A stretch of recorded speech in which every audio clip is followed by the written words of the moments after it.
एक छोटे से गांव में एक लड़का रहता था, कुणाल। वह बहुत गरीब था, लेकिन उसके सपनों की उड़ान ऊंची थी। उसे चित्र बनाना बेहद पसंद था। उसके पास बस एक पुरानी कॉपी और एक टूटी सी पेंसिल थी।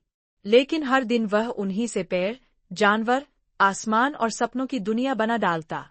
एक दिन गांव में मेला लगा। रंग बिरंगे आयुले, मिठाइयों की खुशबू और लोगों की चहल पहल के बीच कुणाल की नजर एक बूढ़े बाबा पर पड़ी। बाबा शांत थे, मगर उनकी आंखों में कोई रहस्य था। उन्होंने कुणाल को देखा, मुस्कुराए और बोले, तू बहुत अच्छा कलाकार है, बेटा। ये लो, एक खास पेंसिल। इससे जो तुम बनाओगे, वो असली बन जाएगा। मगर याद रखना, इसका इस्तेमाल सोच समझकर करना।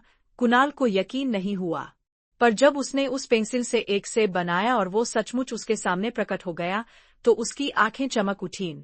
अब उसके पास एक जादू था, लेकिन उसने उसे कभी लालच में नहीं इस्तेमाल किया। वह सिर्फ जरूरत की चीजें बनाता, किताबें, खाना, रंग या छोटे छोटे खिलौने।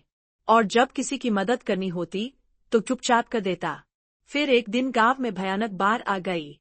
नदियां उफान पर थीं, रास्ते बंद थे, लोग डरे हुए थे। कुणाल ने बिना समय गंवाए अपनी पेंसिल निकाली।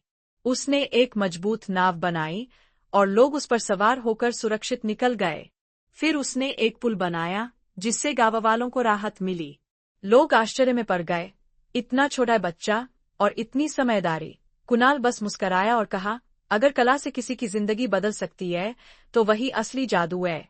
सीख, सच्चा जादू किसी चीज में नहीं होता, बल्कि उसे इस्तेमाल करने वाले के इरादों में छिपा होता है।